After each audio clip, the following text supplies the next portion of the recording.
pelajaran dari Gwangju itu sesuatu proses pembangunan sosial dan budaya itu dibuka, bukan hanya untuk masyarakat Korea, tapi untuk dunia. Sementara di sini kita kesannya tertutup. Dan goodwill daripada pemerintah kota belum nyatu. Nah, kalau misalnya tataran-tataran daripada AMDAL itu tidak dilaksanakan, nah itu berarti dia melanggar AMDAL. Saya mengatakan belum sempurna karena DPR Komisi 4 aja mengatakan kami aja nggak terlibat. Apa yang ada di sini? Apakah nanti kegiatan di sini mengganggu nggak terhadap sistem drainase di sini? Apakah yang mereka perbuat itu mengganggu nggak terhadap sistem transportasi di sini? Itu yang kita ingin kaji. Karena dokumen AMDAL itu kalau nggak salah 450 halaman nih, cukup banyak. Siapa yang baca? Sampai sekarang dimanapun di dunia AMDAL itu wajib. Ya saudara, seperti apa analisis lain dari kelanjutan revitalisasi lapangan Merdeka Medan? Kami akan mengajak Anda untuk mewawancarai anggota jaringan World Human Rights City Forum, Sukirman. Kami akan merangkumnya dalam program eksklusif Aktual Channel. Saya Prasetyo.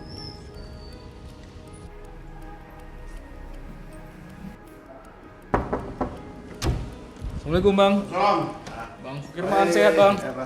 Prasetyo Bang, program eksklusif. Silakan dulu depan dulu dari sini. Boleh Bang, boleh. Aduh, apa kabar nih? Sehat Bang. Alhamdulillah. Ya Bang Sukirman. Pagi-pagi ya. Silakan. Bagaimana aktivitas Bang setelah pensiun dari pejabat daerah? Udah lama. Ini kita nggak ada istilah pensiun lah. Masih beraktivitas terus untuk masyarakat Bang ya? Iya, kita terus bergerak untuk bidang sosial budaya lah. Iya Bang Sukirman, karena aktual ini tahu Abang masih bergerak di bidang concern untuk masyarakat. Jadi kita ada satu isu yang masih hangat ini Bang, masalah revitalisasi Lapangan Merdeka. Dan kita tahu juga bahwasannya Bang Sukirman salah satu anggota jaringan dari World Human Rights City Forum Bang ya? Iya, di Gwangju, Korea Selatan. Korea Selatan, cukup jauh Bang, yang tersana. Tapi itu kota memang ikonnya sebuah kota yang human right ya, sangat-sangat berwawasan HAM di seluruh dunia. Iya. Sekarang berkaca ke sana. Abang sudah tahu tentunya tentang revitalisasi Lapangan Merdeka Kota Medan Bang ya? Ya, dengar. Dengar ya, Bang. Ya. Ada proses saat ini, proses yang dianggap cacat oleh organisasi, salah satunya adalah Koalisi Masyarakat Sipil Medan Sumatera Utara. Abang sebagai anggota jaringan dari World Human Rights City Forum, tentu ini ada pembelajaran atau perbandingan-perbandingan yang telah Abang dapatkan dari luar kota yang paling tertib menurut dunia Bang ya? Ya. Ya, Abang bisa menganalisis dulu kalau dari sisi proses revitalisasi Lapangan Merdeka Medan, seperti apa Abang melihatnya? Terima kasih Mas Pras ya dari Aktual. Yang pertama tentu sebagai warga Kota Medan, kita dulu mengalami Lapangan Merdeka, sebuah lapangan esplanade ya, yang terbuka dengan masyarakat bebas memasuki tanpa dipagar-pagar. Dulu saya masih kecil, bukan kecil lah, waktu mahasiswa tahun 75 ya, itu betul-betul public space gitu. Kemudian kita mengalami masalah ketika dia dijadikan menjadi kayak perdagangan ya, Iya. sumpah gitu ya. Baik. Jadi tempat jualan dan segala macam. Saya sampai menulis puisi. Ada puisi juga Bang? Ada, pasti ada. Diterbitkan diterbitkan dalam satu buku bersama dengan Presiden SBY. Baik. Waktu itu ya tanggal 5 Juni tahun 2007 kalau nggak salah. Saya tulis puisi jadi buku tentang term besi yang ada di Lapangan Merdeka. Dan saat ini masih berdiri Masih kokoh, ada Bang, ya? buku, puisinya masih saya simpan, masih bisa dicari. Nah kemudian kita tidak berdaya. Nah terus sekarang pemerintah sudah kelihatannya membebaskan Lapangan Merdeka dari hiruk pikuk dagangan, restoran, apa segala macam itu. Saya pikir itu juga sebuah apresiasi ya. Bisa Lapangan Merdeka, kemudian kita dulu khawatir itu habis dijadikan toko ruko ya kita, beton semua gitu. Nah ternyata sekarang katanya sudah dibebaskan, nah, alhamdulillah. Nah tinggal sekarang soal revitalisasi ke depan ini bagaimana? Nah, saya pikir ini memang maunya pemerintah Medan dan masyarakat Medan jangan sampai belajar dari yang salah ya. Jangan sampai kehilangan tongkat dua kali. Jadi soal kedepannya kita memang perlu bicara gitu. Ya. Tadi pertanyaan aktual adalah bagaimana soal Proses yang saat ini dianggap cacat proses, Bang. ya, kalau saya melihatnya semua kota setingkat metropolitan itu pasti sudah tahu wali kotanya, perencana kotanya, bahwa kota-kota itu harus inklusif. Kenapa? Karena semua pemerintah dari mulai presiden sampai gubernur, wali kota itu sudah harus melaksanakan SDG 2030. Artinya 2030 itu kan tinggal 8 tahun lagi. Baik. Jadi semua harus menuju ke SDG, Sustainable Development Goals for the City Development. Nah, City Development itu inklusif. Inklusif itu artinya no one left behind. Tidak boleh satupun orang ditinggalkan. Orang cacat, laki-laki, perempuan, pelajar, buruh, mahasiswa, pedagang, nggak boleh tinggalkan. Nah, pertanyaan sekarang, apakah untuk revitalisasi Lapang Merdeka ini sudah mengajak partisipasi semua, merangkul masyarakat, baik yang setuju dan yang tidak setuju. Karena ada saja, pasti dalam sebuah konsep, pasti ada yang tidak setuju. Buka. Nah, ini yang disebut dengan public hearing. Kalau di luar negeri namanya public hearing. Jadi ada dengar pendapat, RDP lah mungkin kalau di sini. Nah, saya dengar ini kurang dilakukan. Tidak cukup, bahkan anggota DPRD pun, DPRD Medan Komisi 4 ketika saya pernah ikut kemarin itu, mereka tidak tahu. Nah, oleh sebab itu DPRD itu kan yang membuat peraturan, undang-undang, menjalankan undang-undang pemerintah. Berarti political will dan goodwill daripada pemerintah kota belum nyatu. Nah, saya bersyukur ada kelompok masyarakat sipil yang terdiri dari elemen-elemen organisasi masyarakat, ada mahasiswa, ada veteran, ada ini, ada itu. Ya, apalagi setelah Lapang Merdeka ditetapkan sebagai cagar budaya dan keputusan pengadilan ya. Nah, saya pikir sudah sangat kuat dasar hukumnya sebagai sebuah platform public space bagaimana ke depannya. Jadi political will dan goodwill ini harus bersatu. Bang, ya, ini yang saya rasa yang disebut dengan cacat proses tadi. Berarti Bang setuju juga dengan koalisi masyarakat sipil tersebut? Oh iya, kita berterima kasih dengan adanya masyarakat sipil ya, karena mereka justru akan menghindarkan pemerintah kita di Medan ini suatu hari bisa dipermalukan ya secara internasional ya, seolah-olah tidak ngerti inklusif. Memang disebut tentu saja, pasti itu disebut dalam dokumen, tapi di dalam pelaksanaannya seperti inklusif itu detail. Artinya sampai tangga bangunan seperti apa, tempat orang jalan seperti apa, pohon dijaganya seperti apa. Kalau kita lihat misalnya kota Jogja, Malioboro itu kan direvitalisasi ya. Itu kita lihat itu pohonnya itu dikurung, pakai biaya, terus dia dalam sehingga tidak terganggu. Itu contoh-contoh pohon pun diurus gitulah ya, inklusif gitu. Nah, jadi saya pikir istilah inclusive development, political will, goodwill, public hearing, partisipasi, ini perlu di-review lah, perlu ditinjau kembali terhadap konsep revitalisasi itu supaya betul-betul menjadi kota dunia. Apalagi katanya wali kota sudah menobatkan Medan Kitchen for Asia. Nah, udah membawa nama Asia ya kan. Nah, kita bandingkan aja sama Esplanade Lapangan Merdeka di Kota Pinang. Nah, Penang, saya baru bulan lalu ke situ. Saya tengok nggak ada pagarnya. Bagaimana situasinya di sebelahnya itu tempat daerah daerah mahal. Tapi itu dikurung sekarang pakai seng untuk jadi arkeologi, penelitian anak-anak muda pelajar. Jadi nggak dibangun hotel, nggak dibangun apa, untuk penelitian karena dulu tempat sejarah. Jadi begitu, artinya tidak semua tempat dijadikan komersial meskipun sehebat kota Pinang. Ya, baik, Bang Sukirman. Saya ingin tahu juga nih Bang, karena Abang member World Human Rights Human Rights City. City Forum. Jadi kita ingin mengetahui, tentu ada pembelajaran yang Abang ambil dari Guangzhou waktu mengikuti pelatihan ataupun kegiatan tersebut Bang ya. Ya, Seperti apa perbandingan ketika Guangzhou melihat sebuah cagar budaya dan tentu bisa membandingkan dengan kota Medan saat ini merevitalisasi Lapangan Merdeka Medan.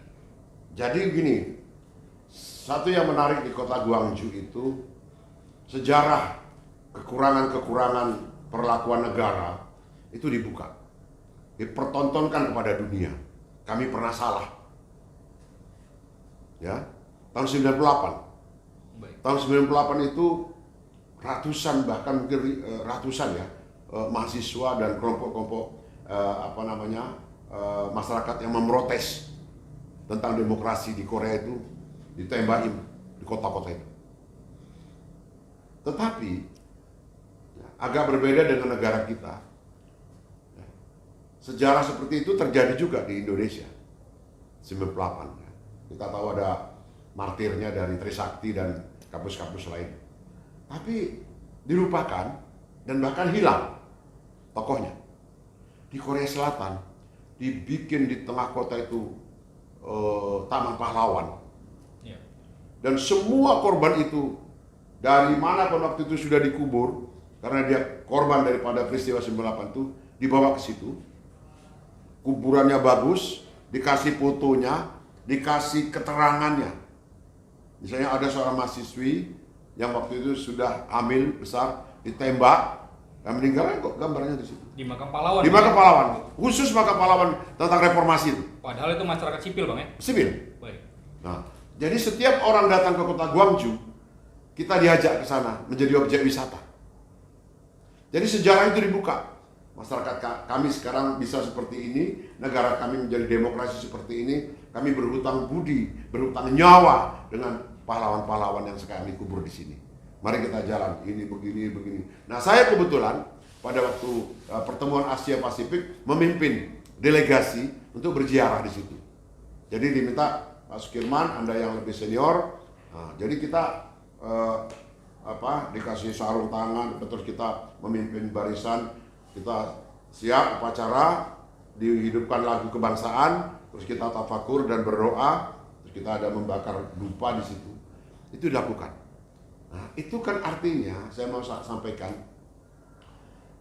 sesuatu peristiwa sejarah, suatu partisipasi masyarakat itu mendapat penghargaan, mendapat tempat dan menjadi literasi yang dibuka menjadi pelajaran bukan hanya untuk masyarakat Korea saja, tapi untuk masyarakat dunia.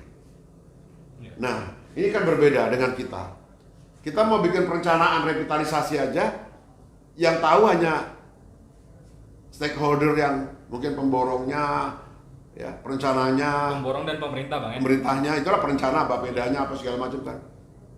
Nah, padahal public space, public partisipasi sudah ada penetapan peraturan wali kota yang menetapkan ini sebagai cagar budaya. Nah, ini kan perlu memerlukan pendidikan kepada masyarakat supaya masyarakat merasa memiliki, menjaga, karena wali kota itu hanya 5 tahun, mungkin paling lama 10 tahun. Tetapi kan warisan budaya itu akan selama-lamanya. Nah, andai kata proses itu sekarang saya rasa belum terlambat, ya, saya sebagai warga ataupun partisipan daripada KMS, belum terlambat lah untuk menyatakan masih diperlukan review yang lebih luas. Itu, jadi itu pelajaran yang tadi ditanyakan Pras, bagaimana ya, menurut saya pelajaran dari Guangzhou itu sesuatu proses pembangunan sosial dan budaya itu dibuka, bukan hanya untuk masyarakat Korea, tapi untuk dunia. Sementara di sini kita kesannya tertutup. Baik, ini kan sudah berjalan Pak. Revitalisasi sudah berlangsung, ada pengorekan yang terjadi, lalu ada penutupan di sekeliling Lapangan Merdeka Medan. Apakah hal ini bisa diperbaiki Bang? Karena seperti Abang bilang, transparansi itu penting. Namun ini sudah berjalan. Apakah bisa transparansi itu dikembalikan lagi sedangkan proyeknya sudah berjalan? Nah, inilah memerlukan yang saya katakan tadi, political will. Political will itu kemauan politik. Politik itu menghasilkan undang-undang. Nah, undang-undang yang berkaitan dengan pembangunan, konstruksi, dan lain-lain, setiap merubah rona lingkungan, itu ada undang-undang lingkungan. Undang-undang nomor 32 tahun berapa? 2009. Nah, kemudian di dalam undang-undang lingkungan hidup itu ada peraturan pemerintah tentang analisis mengenai dampak lingkungan. Dampak itu sebelum konstruksi, pada saat konstruksi, setelah konstruksi itu ada dampak-dampaknya. Nah, sekarang mungkin sedang konstruksi. Nah, kalau misalnya undang-undang itu sudah dilakukan, ya kita lihat hasilnya. Tapi kalau itu tidak sempurna dilakukan, saya mengatakan belum sempurna karena DPR Komisi 4 aja mengatakan kami aja nggak terlibat. Kapan dilakukan public hearing? Ya. Dengan political will? Ya, mungkin dengan tukang-tukang beca, ada tukang pedagang buku, soal itu sudah dilakukan. Harus setuju ini, kau setuju ini, kan gitu. Mungkin itu yang disebut sebagai public hearing. Nah, jadi menurut saya masih bisa dilakukan public hearing ya, untuk mana karena dia dalam tahap masih konstruksi. Nah, kalau misalnya tataran-tataran daripada AMDAL itu tidak dilaksanakan, nah itu berarti dia melanggar AMDAL. Itu ada undang-undangnya juga. Gitu. Nah, untuk AMDALnya sendiri saya belum pernah melihat, tetapi saya yakin dari kelompok KMS ini ada yang ahli mengenai AMDAL yang sedang melihat proses AMDALnya itu. Ya, Taman Merdeka adalah cagar budaya.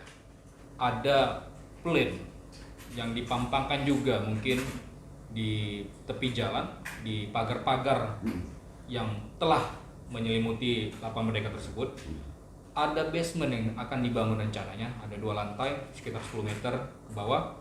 Lalu ada di lantai atas ada mungkin UMKM yang terbangun. Tepatkah rencana-rencana ini akan dibangun sebagai revitalisasi Lapan Merdeka kalau dibandingkan dengan Guangzhou, Bang? Nah, ini tadi kata-kata revitalisasi itu bagus karena merevitalisasi mementingkan kembali, ya kan? Tetapi revitalisasi ini untuk apa dulu? Yang direvitalisasi itu apa? Yang divitalkan itu apa? Cagar budayanya atau pusat perdagangan? Itu saya belum begitu memahami gitu ya. Karena kalau kita ditanya, katanya bikin lapangan parkir di bawah tanah gitu ya. Lapangan parkir itu sebaiknya di bawah tanah atau di atas tanah atau di udara gitu. Saya tengok kalau di plaza-plaza itu ke atas dia. Di atas, Bang. Nah, karena kita lihatlah di sini mall misalnya yang baru-baru ini ya. Baik. Kenapa? Karena sirkulasi udara itu akan menguraikan gas CO2 atau gas emisi yang ada dari knalpot kendaraan. Kalau misalnya di bawah, kan sirkulasi udara kurang. Berarti harus ditambah dengan aerator misalnya. Ini kan tambah biaya listrik, ya kan? Untuk memutar aerator gitu. Nah, jadi ini menurut saya disitulah perlunya Kajian mendalam lagi, Bang, ya? pengajian mendalam tentang analisis mengenai dampak lingkungan. Ya. Saya lihat di kota-kota modern itu parkir terus ke atas. Terus di atas, Nah, tidak di basement ya, Bang? Tidak di basement. Di sini aja ada plaza yang kita lihat ya, misalnya Tamrin Plaza yang paling duluan ya, itu di atas. Palladium itu di atas. Carrefour yang di Jalan Binjai di atas. Terus Sun Plaza itu di atas. Terus yang paling baru Pondopororo juga di atas. Saya melihat ada akses dengan udara luar. Ya. Nah, ini menurut kajian awam itu akan menguraikan gas emisi. Ya, Bang, itu kan rencana akan datangnya. Ya. Masalah sirkulasi udara, Ya. seperti apa pembangunannya. Nah, Ya. kita kembali lagi ke dasar, Bang. Paling dasar adalah yang kita pertanyakan adalah revitalisasi tentang cagar budaya. Ini kan cagar budaya. Cagar Bang. budaya. Sebenarnya yang dibilang cagar budaya dari Lapan Merdeka itu di sisi mana, Bang? Apakah pohonnya saja atau ada bagian-bagian tertentu? Kalau menurut saya cagar budaya itu intangible. Jadi bukan dalam bentuk benda, nilai. Jadi di situ lapangan itu di situ pertama dikibarkan bendera merah putih pada waktu kemerdekaan Republik Indonesia kan tidak persis bulan Agustus itu. Kalau nggak salah November atau Oktober itu ya. Nah, kemudian di situ ada Tugu Tamyang, pejuang-pejuang Aceh. Di mana Tugu itu? Kemudian di situ ada Tugu Proklamasi ya kemerdekaan. Nah, semua itu yang ada di situ kan value, cerita, nilai supaya masyarakat Medan, anak muda Medan, penduduk Medan itu punya kebanggaan bahwa sumbangan kota Medan terhadap proklamasi kemerdekaan revolusi itu besar. Jadi bukan fisik, bukan gedung bertingkat. Jadi cagar budaya itu ada intangible value, intangible heritage. Nah, kalau orang melihatnya ini, untuk apa itu nggak ada nilainya, bagus bikin toko bisa tuh jualan nanti ada pajak, wah itu udah lari menurut saya visinya. Apalagi tugu-tugu yang abang sebutkan tadi seperti monumen, Ya, Tugu Tamiang, ya. itu sudah hilang bang. Nah itu juga saya belum tahu di mana. Dan ini tidak terbuka kepada publik bang ya? Iya, semua orang tahu Pak, veteran-veteran kita itu tahu di dalam buku, ini Lapang Merdeka Medan ini di sini lengkap diceritakan di sini. Nah, jadi ini juga diproduksi, saya baca buku ini, alhamdulillah masih ada orang Medan yang menyadari sehingga kita kalau mau dituduh masyarakat yang tidak tidak inklusif, sebetulnya ada masyarakat inklusif. Nah, tinggal sekarang political will, goodwill Medan, ya, kepemerintahan Medan untuk revitalisasi ini menurut saya harus ditumbuhkan, dan kita harapkan pemerintah Kota Medan, Pak Wali Kota dan DPRD Medan bisa melakukan kolaborasi lah, ya, serta masyarakat sipil untuk bisa menjadikan Medan betul-betul kota dunia, ya, kota yang inklusif. Baik, Tugu sudah hilang bang. Kalau dibangun kembali, apakah ini menjadi value yang sama?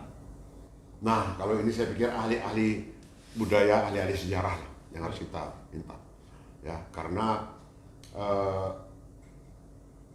perasaan saya kota-kota dunia yang punya nilai-nilai sejarah itu tidak semudah seperti itu untuk menghilangkan, ya, satu peninggalan budaya. Dan pelaksanaan revitalisasi Lapangan Merdeka Medan ini sudahkah dibutuhkan oleh masyarakat Kota Medan menurut abang? Kalau bicara tentang kepadatan, parkir dan segala macam, memang seolah-olah itu kebutuhan, ya, namanya kendaraan bertambah, ya, jalan tidak. Tapi sistem, saya pikir belum diuji betul, ya, sistem pengaturan. Kota Penang itu penuh dengan kendaraan, ya. Tetapi di terminal busnya nggak pernah terjadi kemacetan. Pokoknya kita duduk situ 15 menit datang bus, berangkat, 15 datang bus, berangkat. Jadi saya lihat pengaturan. Nah, jadi di sana itu berfungsi semua itu yang namanya terminal bus umum, pemberhentian halte, itu berfungsi. Nah, di sini kelihatannya tidak. Nah, jadi orang kecenderungannya memarkirkan di mana suka gitu, ya. Nah, barangkali ini yang memikirkan sehingga diperlukan satu, tapi kan Lapangan Merdeka sebaiknya tidak dijadikan pusat untuk parkir, kumpulan orang seperti itu, ya kan. Nah, kan sudah ada pasar tradisional sudah ada, ya tetaplah menjadi heritage sebagai cagar budaya. Atau ini memang ada proyek oknum tertentu bang? Nah, ini yang perlu barangkali mudah-mudahan tidak ada, ya, tapi saya pikir media perlu memang mengkritisi. Jadi kita ini kritis partisipatif, kita kritis konstruktif. Kalau kita bicara sesuatu karena kita melihat ada relevansinya. Kalau kita menyumbangkan pemikiran menjadi kota inklusif, karena memang itu kaidah-kaidah yang harus diikuti oleh kota-kota dunia. Nah, kalau saya misalnya menjadi orang menyumbangkan pikiran-pikiran kritis, karena saya sebagai Human Rights City Forum partisipan, ya. Nah, jadi misalnya saya ditanya sama kawan saya dari Guangzhou, Pak Sukirman, gimana itu Anda gitu? Apakah Anda tidak memberikan informasi kepada masyarakat? Nah, melalui media seperti inilah saya memberikan informasi gitu. Tapi sudah ada yang protes bang, member yang lain melihat revitalisasi Lapangan Merdeka itu mereka tidak mengikuti. Internasional. Kalau internasional belum tahu saya. Belum tahu bang. Belum tahu. Tapi setelah tayangan ini mereka tahu bang ya. Mudah-mudahan ya, mudah-mudahan. Baik, terakhir bang. Ya. Apa yang solusi yang bisa abang tawarkan kepada pemerintah Kota Medan? Yang pertama, tidak usah gengsi, ya. Lakukanlah public hearing secepat mungkin, ya, untuk melihat DED, Detail Engineering Design, yang ada di dalam dokumen AMDAL. Itu dia. Yang kedua, segera membuat langkah-langkah antisipasi. Karena di dalam AMDAL itu kalau AMDALnya benar, pada saat konstruksi dampaknya banyak motor, banyak ini ngangkat tanah, angkat ini, nah, maka cara mengatasinya begini. Kalau sudah siap nanti begini, dampaknya begini. Nah sekarang definisi revitalisasi cagar budaya itu sendiri apa? Itu kan belum pernah kita dengar juga. Revitalisasi itu apa? Hanya membuang Merdeka Walk, terus membangun yang lain bentuknya batu tadi di bawah tanah? Apakah itu gitu kan? Di Indonesia yang ada seperti itu di Makassar, lapangan Karebosi. Nah, tapi juga banyak masalah katanya. Itu saya belum lihat langsung, tapi ada. Jadi ada lapangan Karebosi, bawahnya dibikin tempat UMKM dan segala macam. Ya baik, terima kasih Bang Sukirma atas waktunya Terima kasih, pada Mas. eksklusif Ya. Aktual Channel. Mudah-mudahan menjadi sumbangan pemikiran untuk Baik. Human Rights City Forum. Ya, sehat-sehat selalu Bang ya. Oke, makasih.